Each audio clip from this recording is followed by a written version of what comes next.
And welcome back to Miniature Dragon Comic Review, coming to you live from Seattle, Washington. As always, I'm your host for the evening, Daniel Doc Gentry, and with me are our gurus, Woody and Alex. Hello, gentlemen. How are we doing?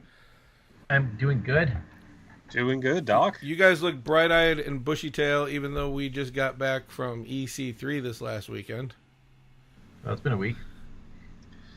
It's been definitely a fun week between running around the convention and the joys of spring with all the allergies that come with it. And bailing your friends out at midnight when their car stops running. And there's that, yeah. Dealing with somebody's vehicle that probably should be put into the graveyard and, flipped over for some tokens or something. I like my car. I know you do. Sure, but I've never seen. do. I've never seen a Transformer that was a Geo Metro. I'm just saying. Hey, just to let you guys know, off of EC3 while you're listening to this, head over to our YouTube channel. Just search Miniature Dragon. It's in there somewhere. You might have to search a little bit because there's a lot of that. And you can see exclusive videos. Woody had to run the booth the whole time. Obviously, as the owner of the company, he had to be around. But Alex and I walked around, took video, took pictures, talked to people. You can find all the video, the pictures, and stuff like that there. And Alex is working on his very first movie, and he's going to put all that together into one video. So if we handed you a card and told you about our video and pictures, not only are they available on, the videos are on YouTube, the pictures are on Facebook. I think I got them on Facebook, and I'm not sure about Twitter and Instagram, but we'll get them there. You can check all that out from our fun little time. That was an interesting Comic-Con. They changed some stuff up this year for Emerald City, where everybody was. It was a little hard to find Artist Alley. Well, it's in the same place it was last year. Well, having it on floor 6 has been kind of a benefit and somewhat of a negative, because there are individuals that don't know that it's up on the 6th floor. Mm-hmm. So the main convention center has floor 4, which is where vendors like ourselves and so many other great people were. And then on floor 6, you had Artist Alley. And then it's a complete other building that has celebrities and some additional panels. Yeah, so it's definitely... So, I mean, it's like the convention center is great, but it's definitely one of those things of they really need a bigger building, to house everything that, the con can do. Well, they did some of their... Sorry, go ahead, Woody. All I was saying is that facility is single-handedly responsible for all of the traffic congestion in downtown Seattle. They did some of the panels at the library, too. So, I mean, it wasn't like everything was in that building. So, it was a neat time. We got to talk with a bunch of people. So, just letting you guys know, these guys go every year. I'm not sure about me personally. I put 21 miles out of my back, told me to go F myself. But I had to take a day off. I wasn't there Saturday, so I hope nobody was trying to find me then. But yeah, so come on out. All the cons, you guys do a lot of cons around the area, and we'll tell you about them when they come up on the show. But we got to get to what we're going to talk to today, which is a new Transformers. Oh, what was the name of this? I'm sorry, I did not write that down. It was just the Transformers, actually. It's the reboot of the Transformers series. IDW has been doing Transformers for over 10 years now, in partnership with Hasbro, after Dreamwave closed down and they picked up the license. And the comic books have been very amazing, and they decided to basically end all the storylines and reboot the series again. That's interesting. So this is actually is this the very start? Because this felt almost like some of the stuff that we read previously when we've done this show. Yeah, and like some of those ones I still want to get back to, because there's some really amazing stories in the old continuity, but this is the first issue of the new continuity, the complete beginning. And they've really changed a lot of stuff, like over what had been established before. I'm really worried about one of my favorite characters, by the way. I just want to say, like, not sponsored by Hasbro. I don't care. I got this guy. I got this when we were at one of the Renton shows, and I was so excited to find it, and because he's so cool in the old series, and looks like he may not even make it out of the first issue. of this one. I'm so sad. So, Woody, when you say new content, is this like J.J. Abrams taking over Star Trek and Star Wars new Yes. continuity, or? Yes, yes. But see, the thing is, the Transformers have rebooted many times. Like they've got multiple continuities. Like they had the original, because in the beginning there were actually not there's not one continuity in the beginning. There was the Marvel comics, and then they did the cartoon series, and those. Oh, and then you had the Japanese version actually, and there were three different versions of the story that had been going on. Because in Japan, when they aired the cartoon, it was like obviously they did whatever they wanted. So. Like there is no one set continuity. Plus, the American comic books also had a counterpart in England with the British comics that had their own continuity as well.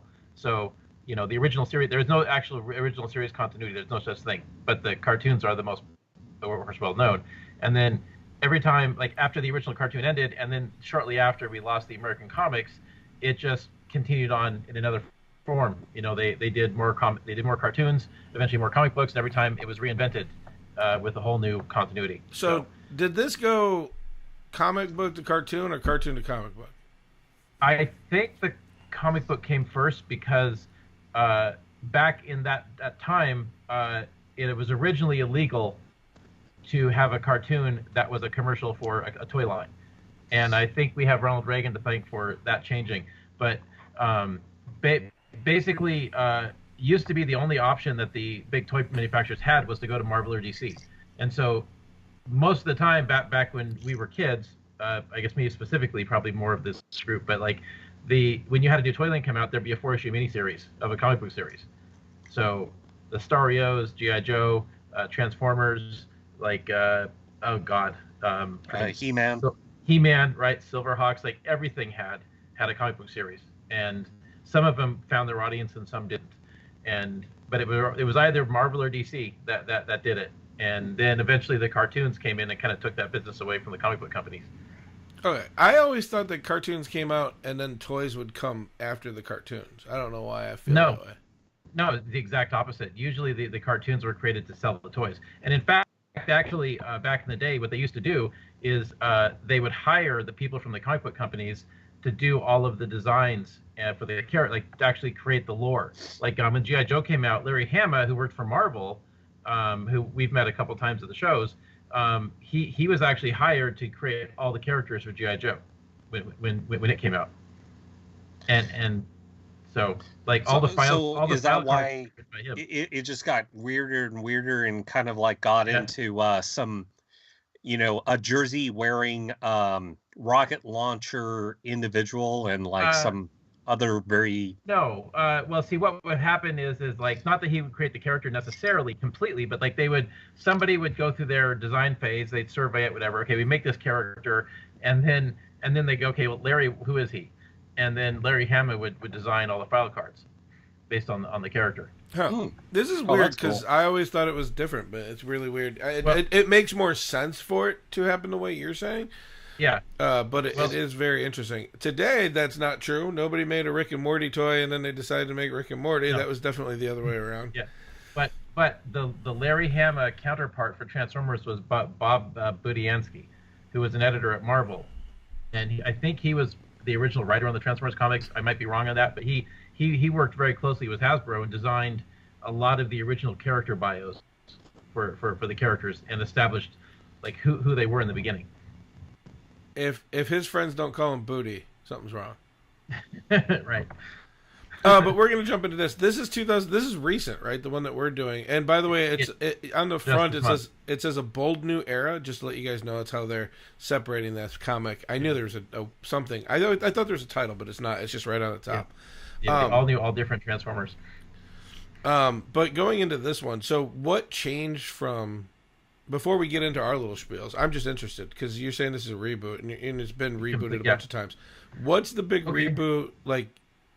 Not something you think is going to happen, something that you've seen different in this comic book. Okay, well, one thing that's definitely different is that, like, okay, so when the Transformers first came out, they were creating robots, and they were designed to be a little bit more masculine, right? But mostly it was just like more general. Like a lot of times it's just now we have a vehicle, and now we're going to turn it into a robot body, and making it thin and feminine is hard to do.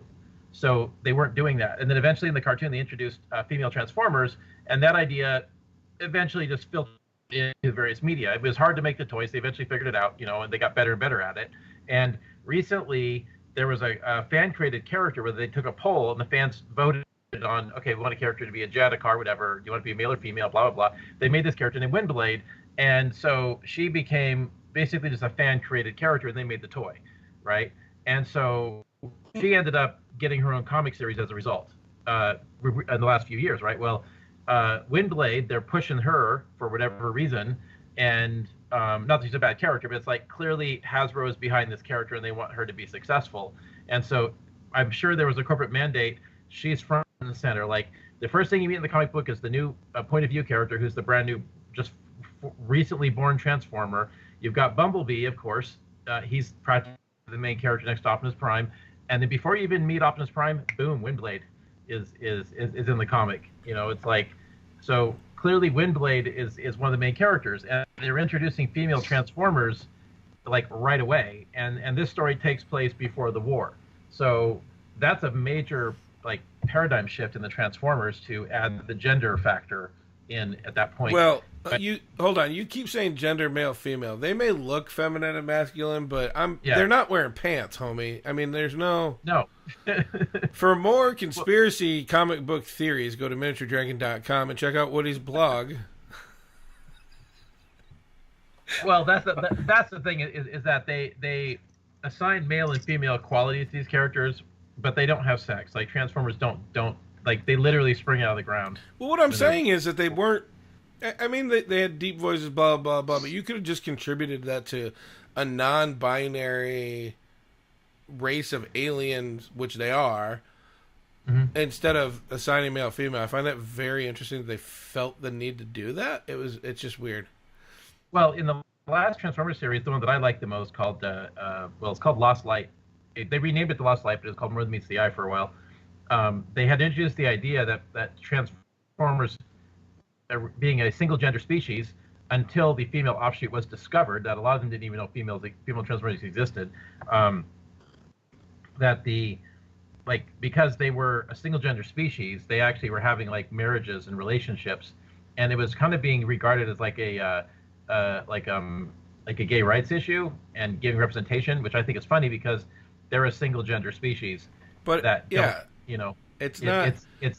it's not gay. They're not procreating, Even I mean, unless did they change it? Do you know if they changed it in this reboot that they're gonna procreate? As far as I'm aware, they have not. There's no evidence. Like they've never had that kind of procreation, but they do form close relationships, and sometimes they have marriages. And there's nothing wrong with that. I just find it very interesting that they felt the need to make that. All right, so let's jump into this one. Like I said, it's a newer one. You want to give us? Do you have anything left to give us a little rundown on how this started? What do you feel like is happening? Well, what's going on in the story is that they basically begin with this character who has just been born. He's like a brand new Transformer. We've never heard of him before. As far as I know, he was created for the comic book. I've never heard of this character. And he's supposed to be so brand new that he doesn't even have an alternate mode yet. He can't transform. And he's being taken to meet Brainstorm, who in the previous continuity was this super mad genius that just basically invented the worst guns anyone's ever seen, and most of them were violating like sentient rights. So just a really fun character actually. But like they're basically taking him to apprentice with Brainstorm at an energon refinery, which is, we all know, was what Transformers eat. So they're on their way, and they spend a lot of time with this character dicking around, being like kind of just so excited with life, and then they introduce Bumblebee and Windblade show up. And then, then they have like something is going on. And then you also find out, basically cuts away to the main city, which I think is Iacon, where Optimus Prime and Megatron are meeting, because Megatron is currently forming his own political splinter faction to oppose the government and some sort of inequality issue. And we don't know what that is yet. They haven't revealed, but maybe they don't have to, because it's the way it always is. Like Megatron's like, oh, down with the government, let's form an army. And at the moment it's peaceful protest, but it does get violent. And that's basically all we know. Optimus Prime's a senator. Originally, he's a Ryan Pax at this point in history, and they're making him one of the senators, which is a big change because he was originally like a cop or just some guy who happened to got picked to be in charge. He was a data analyst in the Dreamwave continuity, but like they've never made it part of the government really. And so that to make him a politician is an interesting choice. All right, Alex, what did you think of this one? So going over the Matrix, going with lettering, I thought it was kind of interesting. Did you guys notice the way that they did the bubbles in this? Where it on the left-hand side, it had kind of a thicker black outline, and then on the right-hand side, it actually was much thinner. Yeah, I saw the that. way that the was speech bubbles were. Really annoying. That's gonna last 5 minutes. Yeah. I don't know. I didn't think it was that big of a deal, but I thought it was kind of interesting, you know, a difference from like the normal traditional way. And I felt like lettering wise, there was some things that were different in comparison to other series that we've seen, just like that. Well, I think doing a trick like that would be fine if he was consistent about it. Alex has a talking ball, Woody. Sorry. Go ahead. So going on to art, though, I love the way that this was colored and illustrated. Like the colors in here, what a beautiful job. Like it has a great level of, it conveys the atmosphere. It conveys the part of like, this is an alien planet. You know, the characters look how they've always been imagined. You know, the way that Orion, or what eventually becomes Optimus Prime, you know, Megatron, the various other characters, it's like you don't see them with their symbols of Autobots and Decepticons, but at the same time, it's, you know, it's obviously them. Mm-hmm. And yeah, there's some really great scenes within this book. I felt like great level of art, and as story went, I enjoyed it. I felt there was some really good parts with like Megatron and Orion. So the guy that eventually becomes Optimus Prime. Just the way that they interacted with each other. The dialogue between the two of them gave kind of the feel of, you know, that, will you please sit on down? And Megatron saying like, no, I will stand. You know, almost this power struggle, or this way of showing my superiority over you, or like I that almost alpha male and beta male kind of attitude.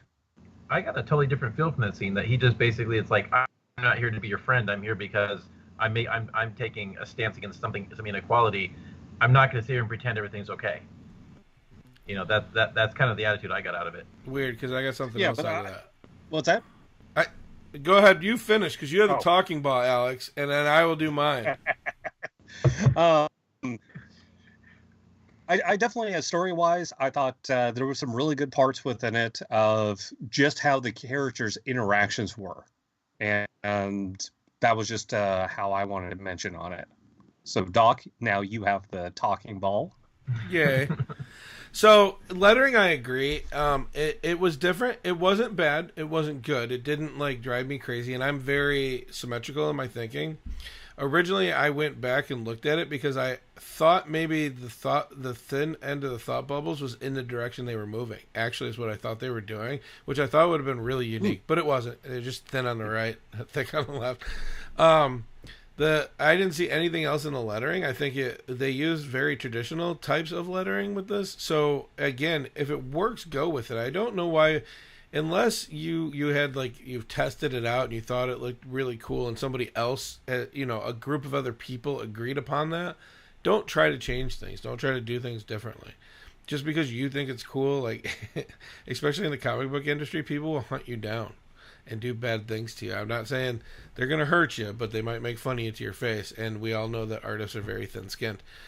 The art in this, though, I thought was fun because it had, like, old school feel to it. And then, like, a couple of panels where they were closer, they got in a little bit more detail. So the further away it got, it felt like an older comic. The closer they got, it felt like it wasn't. I don't know if you guys saw that. It just was really interesting in the art when I was going through. The art on this isn't anything extreme. It looks like the cartoon. Honestly, that's what a lot of the art reminded me of in this, which I hope that's what they were going for. You guys are watching. If you're watching this, as the pictures flip, I took a picture of that alternate cover because that was very cool. I don't know if you guys are collecting art, that might be worth just picking this comic book up. Is towards the end is this alternate comic or cover or whatever they do, when they do like the alternate art kind of thing, and it's really pretty well done. Outside of that, the storyline, I thought it felt at first the Bumblebee, Rumble, and Rubble. What? His name is Rubble, not Rumble. Well, you can correct me when you get the talking ball. Okay. You're gonna confuse. They go through I'm going to confuse the 0 people that are watching it right this second. People are on the YouTube are just writing me, hate me. I'm good. Yeah. Where was I going? Thanks, Jerk. That's why we have talking balls.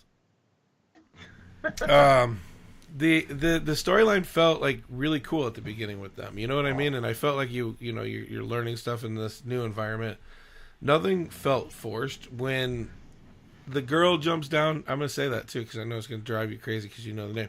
Comes down and she starts talking with it. It seemed like in any movie that you've seen when something is happening, this person is introduced into it for nefarious or non-nefarious, but more protection and not telling anybody reasons.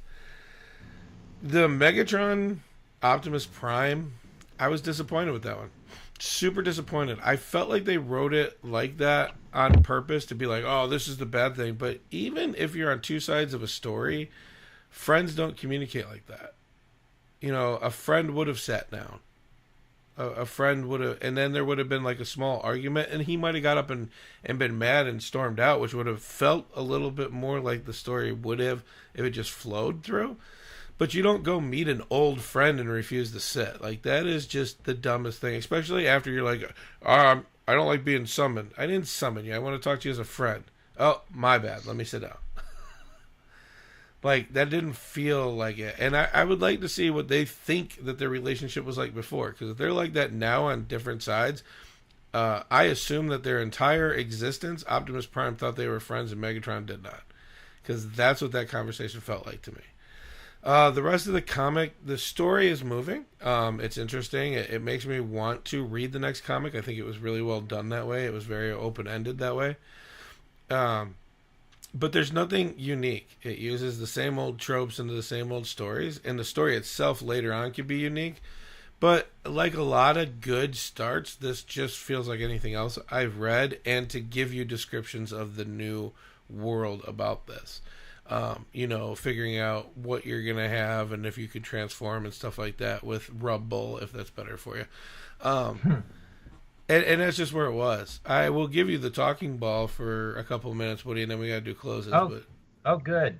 Well, you're not entirely wrong, I think, in your opinions on the book, Doc, because, you're basically following up a very successful run of comics, some of which were very critically acclaimed. And they have to spend a lot of effort establishing that it's not the same continuity. So that kind of hamstrings the authors a little bit. But one of the things I want to kind of come back to is we were talking about the lettering, and the lettering aspect of it was something I found extremely annoying because you have this guy, he's doing, but he thinks that I don't know why they did this necessarily, this particular technique of scooting the bubbles over, right? And he didn't do it consistently. It wasn't done the same way every time, and I found it more distracting than anything else. And it's one of those things where when the Transformers start out, they usually do something to establish a word balloon to make oh look, we are mechanical beings. At the beginning of the previous continuity of run of comics, they had a rectangular balloon with a little thing on the corners. They used to do that in the Marvel comics too, and eventually they go, screw it, we'll just do regular balloons because it's cheaper and faster.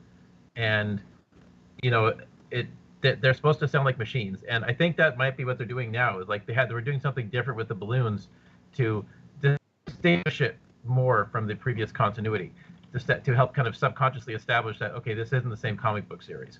But it just it doesn't come off very very good. It looks like an amateur effort to me. And but I love the artwork. A couple of things they did here, which I thought were rather clever. There were a couple of pages where you have a fixed camera scene, and the characters are moving within that camera separately. And I thought that was kind of neat. They did that like at the very end of the book, and there are a couple other spots. But that's one of the nice touches that I always like when they do it in the comic. It makes it feel more dynamic and active.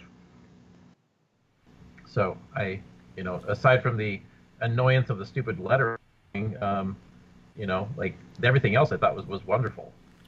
Maybe they did the lettering like that because Transformers are people too. Gosh darn it.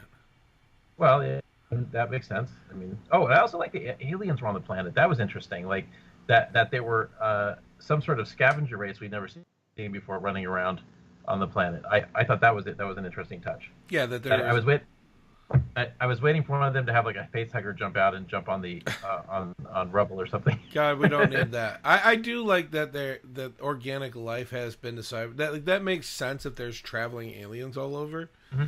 Yeah. I don't know. I think it would have been cool to see some of them in regular traffic though too, like just walking around like diplomats, deities, or just travelers. You know what I mean, like a tourist thing. Yeah. But they're in the middle of they're at the start of a war, so. Yeah. Well, there's another interesting thing is that when Transformers have comic books that involve humans, I always find it annoying, except in very rare cases. Like the best stories about the Transformers are about the Transformers, and not necessarily about the little tiny human people. But they do this thing like back in the original continuity with Marvel, they had this thing where some Transformers end up on a planet full of giants that look like humans, and they were on the same scale as the Transformers. And they did that once or twice, but mostly it was they just dealt with tiny people. And then in the IDW continuity, it ended up being that most of the galaxy was populated by giant races that were on the same scale as the Transformers, and people like us were like our size were not the dominant representation of life in the galaxy. It was more evenly divided, and then it looks like they're doing that again because these scavenger creatures that they found are on their scale. They're would be kaiju compared to humans. And I'm a little upset about that. Do you know how much actual resources need to be used to build a ship big enough to carry bigger people in? Like, that's why we dominate the universe, because it takes very little stuff to actually make a ship for us to travel in. Yeah. Our corridors don't need to be 30 feet tall. We need 10. Like, we're good. Sure, but, like, Transformers are also born on a planet that's, like, 10 times bigger than Earth.